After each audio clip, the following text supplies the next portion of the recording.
What if I told you po that if you add this one thing in your diet ay mag-i-improve ang inyong fertility and ang inyong erection. So if you do like my content, mga madam and sir, no, just don't forget to please click, share, and subscribe sa aking YouTube channel po, my new Facebook page, Instagram, and TikTok. So maraming salamat po. God bless! And for today's vlog, ang topic po natin ay isang research sa isang pagkain na nakakaapekto sa fertility and sa erection ng isang lalaki. Noong 2024, mga madam and sir, ang mga researchers po natin ay naghanap ng isang pagkain na pwedeng makaapekto sa fertility ng isang lalaki. So after reviewing their literature, nakakita po sila ng 4 na relevant studies na merong 875 participants. At sa studies na ito ay kailangan i-consume nila yung isang food na iyon every day kasama sa kanilang diet for 3 months. So, ang studies na ito ay kasama ang babae at lalaki.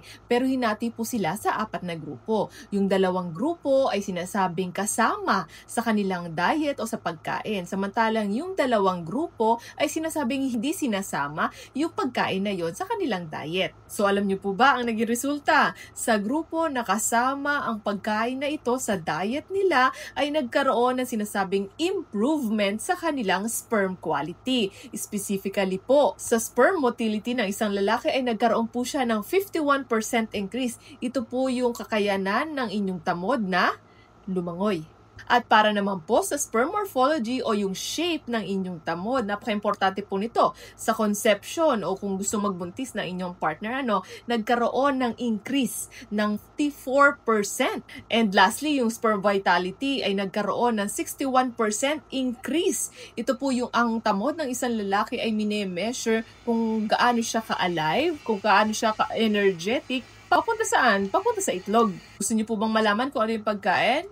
Well, it is nuts. Opo, at sa isang study, specifically 75 grams ng nuts, na kinain po nila ito sa loob ng 12 weeks. Samantalang naman po, yung isang study ay kumain ng 60 grams of mixed nuts. Yung 30 grams dito ay galing sa walnuts, 50 grams nito ay galing sa almond, and yung isang 50 grams ay galing naman sa hazelnuts. So, kumain po sila nito sa loob ng 14 weeks. So, ano nga bang mahika meron ng nuts? So, number 1, kasi ang nuts ay merong healthy fats. Ito ay merong omega-3s and monounsaturated fats na nakakatulong sa sperm quality. Hindi lang yon, dahil ang nuts ay merong antioxidants din na nakakatulong na maging healthy ang kanyang environment, especially doon sa kung saan nakikreate ang kanyang sperm. At ang kagandahan pa dito na ang nuts ay merong low glycemic index. So, ibig sabihin hindi magi-spike ang inyong blood sugar. So, next, paano naman natutulungan ng nuts ang inyong erections? Madali lang. Parehas lang yan.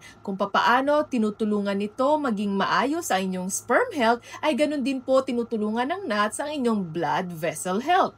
Dahil meron din po itong antioxidants na nakakatulong po ito sa inyong blood vessel health as well as yung amino acids na sinasabi nating merong arginine na parang precursor po ito ng nitric oxide. Alam naman po natin na ang nitric oxide, ito po yung ignition para kayo po ay magkaroon ng tinatawag na erection. Isama na rin natin, alam nyo rin po ba yung pistachios? Kumakain po ba kayo dito? Ginawan din po ito ng research. So ayon sa research nito, meron lamang po silang 17 na participants, mga kalalakihan, at kailangan nilang kumain ng 100 grams of pistachios every day for 3 weeks. At alam niyo po ba ang naging resulta? In short period of time, nagkaroon po sila ng improvement sa kanilang erections. At hindi lang yon, alam niyo po ba na nakitaan din po sa Doppler ultrasound? Yes, sa Doppler ultrasound na nagkaroon ng magandang penile blood flow ang mga kalalakihang ito. Tandaan, hindi po natin pwedeng i-generalize ito sa lahat ng mga kalalakihan dahil pwedeng ang mga participants ito ay pwedeng healthy naman.